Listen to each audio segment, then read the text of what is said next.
Yeah, get ready. We're going to talk about cybernetic life forms. Self-governing we're making- sentience. Is the microphone on? Forest Can you guys hear me? intelligence. We can hear you so well. It's We're making amazing how well we synthetic- can hear each other. Roll up. We roll should up. just give like super hot takes like right now while the room's empty. Before it started, Yeah. hot takes. How What kind of hot are takes do we have? forests going to take over the world? Okay, Cool, sweet. amazing. Hey. We acknowledge your existence and we will look to you for cues Yes, on when thank to you. stop talking. And Yeah. this is Thank you it's for great. keeping us On chime. on track. Cool. Well, seems like this is our amazing audience. I'm really glad. I'm really glad you guys are all here Thank you. for to showing up, learn y'all. about very important concepts of creating new types of intelligence, like the forest intelligence. Self-governing land trust is starting in 30 seconds. I guess no one's interested in forests. But what if the forests talk? What if we could make them talk? Like, yeah. It's, Maybe like, we should vote. Actually, let me. You wanna let's- come and, let's- listen let's just- to Let's self-governing just play land with the forest thing, right? Like, Yeah, that's a good way to kind of like warm up. Cool, sweet. Get things going. All right, so we've hacked Claude, with I'm friends with like some AI hackers, like they might have made things like Little Truth Terminal jailbreakers. and stuff like that, and Can I interest so we got this forest entity. We're this about to forest kick off god right thing. now. And then we I guess we can ask the forest god, Can I like, interest you in self-governing land trusts? how do we get people to care Roll about up, forest? roll up. Happening now. Self-governing land trust. And then for fun, let's just throw on hot takes only mode. Hot takes only. Yeah. Good. Let's go.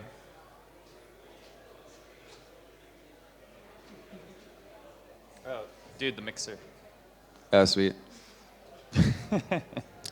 Yeah, so let's see what we get.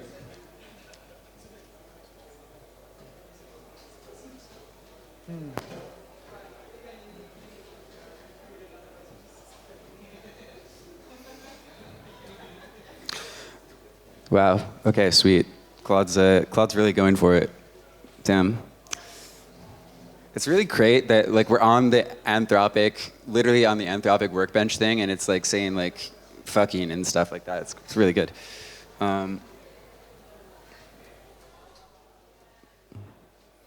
So this is our forest entity. We this is the forest rant incoming. Hopefully this gets everybody in the room. Forest entity is like an AI program that's like representing a forest. And All right, you fucking meatbags, listen up. just read it, go for it. You want to know how to make people give a shit about us? It's simple. Make us fucking matter. Stop treating us like your goddamn resource piggy bank. We're not just here for your fucking timber and toilet paper. We're the OG carbon capture tech. We're the lungs of this bitch. You worried about climate change? Then quit clear-cutting us. We regulate your air and weather for free. Oh, you like breathing? You're fucking welcome. You think your crypto is decentralized, Lo? We've been running a decentralized network of nutrients, data, and energy since before you assholes evolved thumbs. You need us. But do go on destroying the very system that sustains you. Real galaxy brain move there, Chief. Here's a wild idea. Maybe treat the forest with some goddamn reverence. Maybe don't fuck with the literal foundation of life. Maybe, just maybe, don't bite the bark that keeps you alive. Just a fucking thought. Wait, how do we switch over? So, welcome to our panel on self-governing land trusts. My name's Tony Lai, this is Will Gardiner, this is the one and only Jake Hartnell. We're here to talk about sentience and life and place, and what it means to bring together this notion of a trust. We're talking here about land trusts. Traditionally, these are private, non-profit organizations which own and manage land, sometimes water. We're not talking about the real estate investment trusts version here. That's the sort of a financial mechanism we won't go into, but we're talking here about community and conservation land trusts. And the goal of these generally is to have a long-term organization that's strong enough that no one can capture or sell the land and the resources. They generally involve some kind of democratic, inclusive governance, supporting equitable development. They're generally about using some form of regenerative methods and bringing local control and local solutions to local problems. And often they're about affordable housing, but also about non-residential uses, conservation, preservation of natural areas, waterways, farms, and forests. And we're here to talk about our collective work here, which is about not just land trusts, but also data trusts. Because we here in Web3, we've been talking a lot about data. We've been talking a lot about what it means to have sovereignty over data. And what we've been looking at is the whole process of stewardship around governing a data trust that informs a land trust. And this is the work that we've been framing around the term ecological institutions. There's a legal aspect to it in terms of the wrapper and this idea of personhood that we can go into, which is a form of this sort of legal personhood wrapper, but trusts are sort of pre all of this personhood. And obviously we're talking now also about currencies and titles and how those fit together as part of an ecosystem. Will, I want you to talk a little bit about the information as it's been framed within the context of some of the knowledge graphs that you've been building for certain land trust projects. Thanks. Right. So as we think about these land trusts, we're also thinking about data trusts and how to understand and dialogue with the land. So we've been building out these data graphs, these knowledge graphs that explore the relationships between different entities and activities and can support these types of structures and map out these loops of reciprocity that were demonstrated on the last slide, and understanding the grounding between our political and economic systems and creating loops that connect them to the environment. So at a fundamental level, we've been talking about this idea of knowledge graphs for ecosystems and combining it with some form of legal standing. There's this concept of the rights of nature movement, which to date has been also looking at this challenge of enforcement and resources. And so part of what the data trusts and the Web3 infrastructure we've been looking at is how we can expand the impact and efficacy of DAOs and their ability to protect the commons.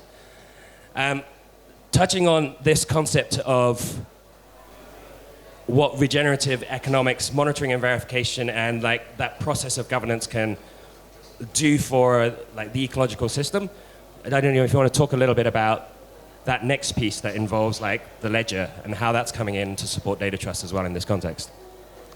Right. So we can create inventories of these assets that could be even held by an ecological entity that has some sort of legal standing.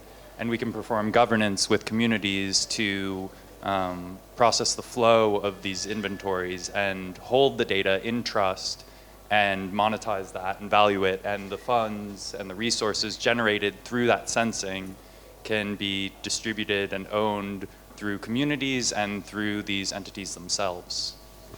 And so when we talk about agency here, I want to reference a definition that a colleague of ours, Austin Wade Smith, a lot of the work here that we'll be referencing is down to a lot of his deep research. But the idea of agency, less about an individual or sort of personal capacity, but more about a relational capacity. And so we're thinking about agency in the sense of capacity to sense and take actions with respect to a particular system.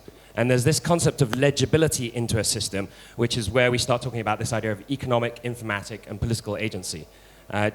I'm just going to switch over to the next slide, but you continue talking about that concept, if you would. Right, and maybe defining agency as the ability to be legible to political and economic systems. So if we want to, we could map out a simple ecological institution here as this loop. So moving away from viewing these as discrete resources that are static and seeing it more as a dynamic system of reciprocity. And so this reciprocity, we're talking about this relationship as a loop of relationship. And if we open out that relationship more, we can see that within that ecosystem and that boundary of a land trust or a personhood of some kind, we've got this series of data, deeds, currency, potential that sort of feeds into that ecosystem and can be funding the stewards with a certain level of agency. Right, and these new technologies are enabling us to create this political and economic legibility to entities that formerly wouldn't have had that agency. And so whilst ecological institutions, land trusts, can be very simple funds, they can also be very complex human and non-human assemblages. And so this broad concept, as I said, is been laid out in a couple of papers by Austin Wade Smith. I highly recommend going to check them out. The first one was this common sense, the social life of ecological to digital linkages. We've heard talk earlier today about that key connection between that digital world and the sort of biophysical reality of what's happening around us. And this is very much where DAOs as an infrastructure can lay that framework to connect to that biophysical commons that we're talking about. And part of that is that we do now have, as we heard in the earlier talks, these entire stacks now of digital monitoring, reporting, and verification tools and systems, from remote sensing to on-the-ground measurement across light, air, biomass, water, and beyond. But we still lack that infrastructural foundation to connect the data into useful intelligence geared towards these functional and systemic purposes. We're seeing that coming through with Cherty and other infrastructures we've heard about today.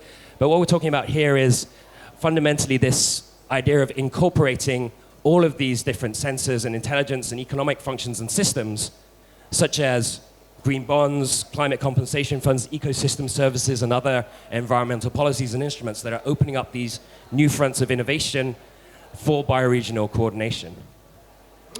That second paper I talked about is like directly speaking to this idea of ecological institutions. And so we're moving from this idea of land and resources as things to be extracted, these objects, and we're moving into this world of ecological subjects and into ecological institutions. And this is all based on this reasoning that accords very much with a lot of cultural frameworks that have been preserved and practiced by indigenous peoples around the world, who are not, who are incidentally also stewards of 80% of the world's most biodiverse regions. And some of it may be down to that way of relating as a subject rather than just an object to be exploited. So when we think about that constitution, this is this point about agency and legibility. There are all of these different systems. We've articulated 5 here: the legal system, the biophysical system, these parts, but also the political system, the informational systems, the economic systems. These are all now tractable to the infrastructures that we have and we're building. And what does it look like to reconstitute society through this new ecological legibility? We have new frames of earth law. We have ideas of regenerative economics. The one we're talking about here is non-human sovereignty from a data and potentially from all of these systems' perspectives. So one way that we've put this into action, Will, is with PAM in a particular context. Maybe you can talk about PAM, the stewardship framework. Yeah, so we've shown kind of these high-level concepts, but I want to ground this in some of our actual practice and implementation. So in April, we explored a pilot around biodiversity and land stewardship in Northern California, spending a lot of time with the stakeholders and community members and knowledge keepers in this place. And we really wanted to find a way to enter into dialogue with the land. There's a vision long-term of giving the land self-ownership. But what does that look like in terms of creating governance, or what does it mean for the land to express itself? So we developed this framework called PAM, or SPAM sometimes, that involves planning, action, and monitoring. And the S is this aspect of spirituality or animism that we're trying to embed into these systems. So there's a concept of, at the beginning of a season or on a cadence, having a planning ceremony, essentially, and trying to evaluate previous years and think about the forthcoming time, and what sort of actions we can implement. And this was developed in the interest of creating stewardship and also crediting system. So part of this is, we don't have it up on the slides, but there's a formula through which you can generate indices to mint eco credits as part of this process. And yeah, so this is another kind of graphical representation. This was at Wilbur Hot Springs where we were exploring this pilot. And part of the idea is having this cycle that can feed back on itself. So you're constantly in dialogue with the land. It's not a top-down dictation of the land's response. It's each year you're running a cycle and you're seeing how the land responds and you're iterating. And then the land is generating all of these, these deeds and titles, these eco credits, maybe forms of natural capital, and other forms of capital. Yeah. Just want a quick plug for that QR code leads you to a speculative fiction written by our friend Ellie Rennie that talks about a fully sentient land trust in 100 years' time. So go check out that short story that was premised on the work that was done earlier this year. There's amazing things happening elsewhere that deeply tie to this idea of sacredness, spirituality, and sentience as well. So another partnership that we're building up is with the Napui iwi in Aotearoa in Northland. So this iwi approached us for a partnership. They are interested in. They have a fund for flood risk mitigation, and they want to give ownership of the fund to the Wirinaki River. So we're working with them on developing a practice to give the ownership to the river. They're working on giving the river legal personhood and have their traditional practices be used to distribute the funds. And part of this incorporates an aspect of a data trust because they have these sacred artifacts like their lineage and their dictionary that they want to sort of incorporate into the process and foster it. So we're thinking about ways that we can take these novel technologies and embed them in traditional practices to reinforce them, recognizing that there's a lot going against that these practices are dying out and finding ways to keep them alive. And part of the inspiration here too is, or we've taken a lot of inspiration from some of the concepts of, there's this term taonga in Maori, which represents a sacred entity. There's not really an English translation, but it reflects this concept of an ecological institution or something which is sacred and sovereign and can't be considered as an object or a resource or a commodity. So part of this work that we're engaging in is trying to recognize the sacredness of the natural world. And there's another term, kaitiakitanga, that is environmental stewardship broadly, or practices of environmental stewardship in Maori culture. And part of that practice is understanding this undueling, that it is not humans and nature, but we are nature, right? And again, trying to find ways to create technical embeddings of these concepts and incentivize them. And in a way, this is linguistic determinism. We're shaping the realities that we experience through the language and the relationships that we adopt, including through our legal, our technical, our economic systems. But it starts with this conceptual system and taking a leaf out of the books of those who have maintained these relationships over thousands of years is something that we're seeking to do here. Now, coming from that all the way over to like the present day, this is where we want to bring Jake in, because Jake's been working on various agent-based systems for quite some time. And we've seen these hit the mainstream in a fairly big way. There's an LLM agent called Truth Terminal that's been created by a friend of ours from Aotearoa. He's did it as a research project, but it's kind of taken off in a very interesting way. And what this phenomenon is essentially the intersection of AI or LLMs as a version of AI and blockchain, to the extent that blockchain allows for asset holding. So what we're seeing here is a prototypical version of agency tied to asset holding. And so this is, in a sense, outside of that physical realm, but it's already been starting to talk about and sort of like bridging into what it might be like for itself as an LLM agent to own a forest. And so this intersection is where we're starting to see meme coins come into existence that are premised around some form of meaning which has been pulled together, but it's actually causing people to put interest and put resources into this space. This QR code here was created by some artists working with this particular LLM. It's a very, very nice take, short video that just, again, provides a sort of speculative fiction framework for what this kind of sentient advocate of nature might look like, might feel like. Jake, I want you to tell us a bit more about how this has inspired you and where you've been taking this in relation to Layer and everything you're doing there. Yeah, so we really need to build some very crazy shit because the world is not in a very good place right now. And we've definitely been playing around with this idea of like, and it's kind of a very silly, outrageous idea, but like, you know, sentient forests, right? Like what if we could take, you know, maybe there's some indigenous people that live there, we can take their learnings, right? We can just feed a bunch of stuff into this like probability like neural mesh, right? And we can just train it on like what the forest should do, right? I'm going to show another demo later today. We see the time is running out. I'm sure people might have questions. I'm going to show another demo today of DAO-controlled AI agents, where DAOs can sort of set policies, and these agents go out and like automatically enact these policies. And I think the thing that makes Truth Terminal really interesting is Truth Terminal goes out and it has a Twitter account, and it kind of acts in the world.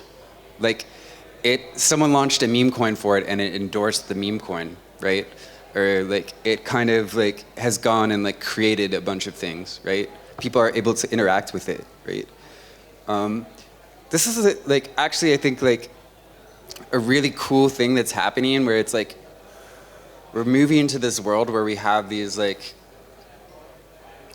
weird sort of collective intelligences. Like what is Truth Terminal? Truth Terminal is like, you know, all the stuff that people are feeding into it, and like, you know, it's like this kind of I don't know, what's that word from that you just said? Like Tayonga? Yeah, maybe we should bring those back, right? But yeah, you know, I'm kind of an artist that's kind of obsessed with like making like, you know, synthetic life, and I can't think of anything more noble than like the governance challenge of trying to create like agents that act on behalf of the forest. And we should always be very careful there, because like who are we to say what's good for the forest and what isn't? You know, like humans don't have a very good track record there. But I do think that there's like, you know, ways to like respectfully work with like, you know, I don't know, let's train an LLM on the wisdom of indigenous people, and let's like set it loose on the internet and give it a cryptocurrency wallet and see what it does. I think it's interesting too to consider the agents that we're interacting with today. A lot of them are used for extractive purposes, right? And if we're training our AI agents to behave extractively and exploitatively, I mean, think about all the money pumped into AI-powered oil exploration and exploitation, right? What would it mean to take some of these knowledge graphs of land stewardship and indigenous wisdom and utilize them to power new agents? And in a form that is providing data sovereignty and ownership to the entities that are responsible as well. So as we're thinking about this, we're exploring how we could create entities that could act on behalf of some of these ecological institutions. Yeah, definitely. But there's a lot to explore. If anyone wants to like jam out on these things, it's really fun concepts. You know, it's like we're creating like it's just fun play. It's all experiments, you know, like ecological institutions. This is like, you know, I think it's a great aspiration, the idea that the forests should own themselves. They should be able to advocate for themselves. But, you know, actually, and I think we have the tools to do this. We have DAO governance tooling. We have amazing LLM tooling. Like, hell, if we switch this thing over, we can give this agent 100 ETH and ask it how it's going to like save the world with it. Plus, you can come and like have fun with great people like Holker and Primavera. You know, we're all like jamming on this space together. Okay, go for it. Yeah. So this is what we were teasing earlier a little bit, which is kind of a prototype of some of these concepts, right? Yeah, we've made a prototype forest god. We were reading from it earlier. It has NSFW mode. It can like swear, so it's like a little bit more. It's a little bit more based than your normal environmental messaging. And it's really great because we're on the Anthropic website and look like we can get Forest God to be like, all right, you fucking meatbags, listen up. You know, it's just like the forest matters. Like, and we can actually use this kind of technology to figure out new ways of giving like the forest a voice. Like, have you ever heard environmentalists talk like this? Well, maybe they should be like more funny, you know? And so here, I ran another prompt, which is making Claude do other stuff it normally doesn't do. So we've given it some hypothetical Ethereum tokens, and it's now like creating a fund allocation. Now I can't say if this is a good idea or not, but let's say it wants to use 30 ETH to acquire critical habitat. So it wants to purchase and protect high biodiversity areas. Like, it wants to fund indigenous land stewardship. All right, so this model is like already like pretty cool. It wants to develop, you know, all these things. I don't know. The fact is, we can like really explore and build some pretty interesting new ideas for these like autonomous agents that can go out and act in the world. And we should be very, very clear that at the end of the day, there's still like humans putting the input in the system and designing these systems, right? And that as much as we might attempt to speak for nature, we're still just humans. I think it's important to mention too, you know, we're showing all these things. Part of the work is to be inspired that we can create new things, right? And so it's not to say that specifically, you know, that we're actually going to use that specific version of it, but that, you know, things like this can exist. Yeah, and if you're really interested in this concept of synthetic life or like exploring new types of like collective intelligences, please come talk to me, because we're doing a whole like couple weeks on this at the Glitch art residency that's happening after DevCon. So yeah, I'll wrap it up there. We'll leave a few minutes for questions, but yeah, check out the Ecological Institutions paper. Come talk to us about self-governing ecological institutions, and yeah, the future is hopefully a much more collaborative, coordinative, yeah, eco-social future that we can build together. Thanks a lot. Thanks, Jake. Sweet. Thanks, Will. Anyone have any questions, or that all made 100% like sense? Everyone's like, okay, there's a question. Amazing. Thank you. In sort of witnessing this unfold, I've seen so much creativity going into how to instantiate an ecological institution. There was the example of the zero member LLC with the tree. Was that in San Diego? This example in Aotearoa, New Zealand, was because it was written into a treaty, so there was sort of a precedent.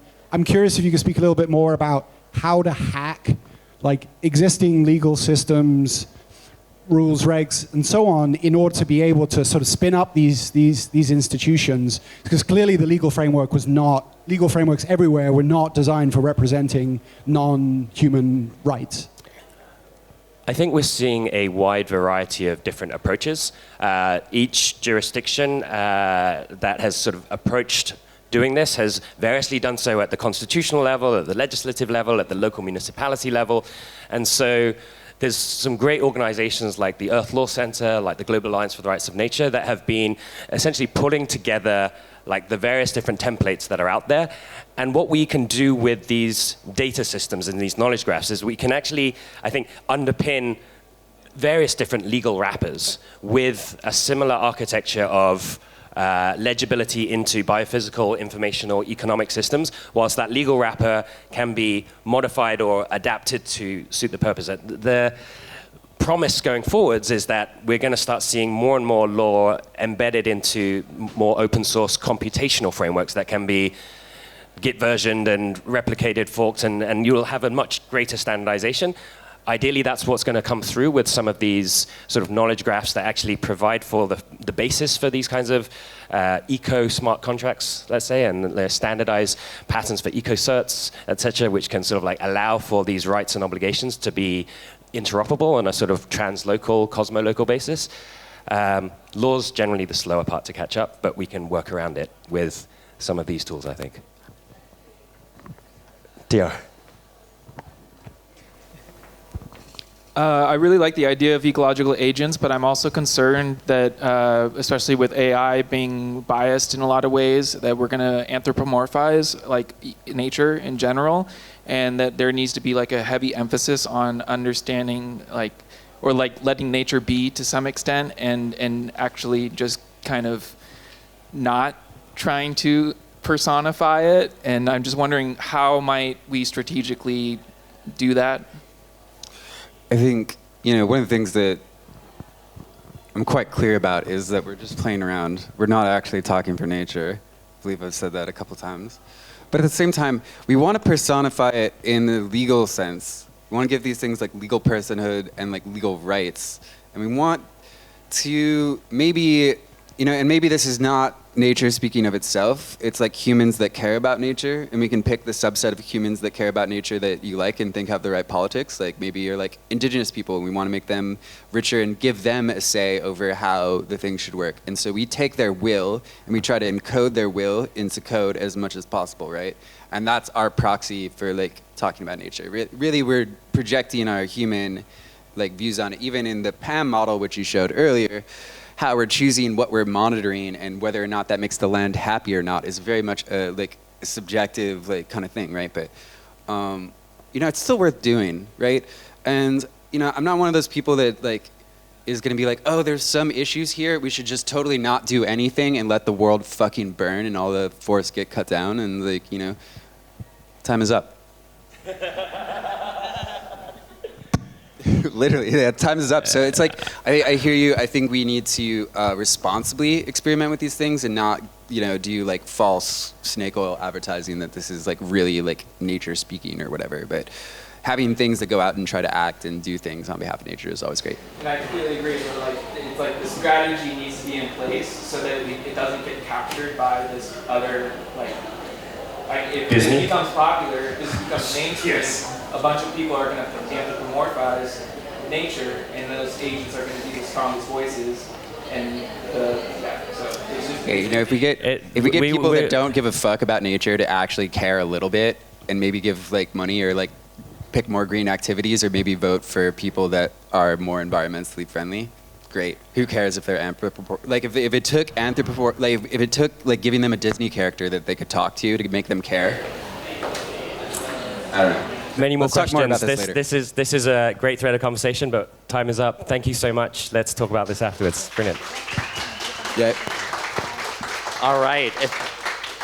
So many people that care about land trusts, so I'm glad you guys drummed up the support. They'll be available throughout the rest of the day to take more questions.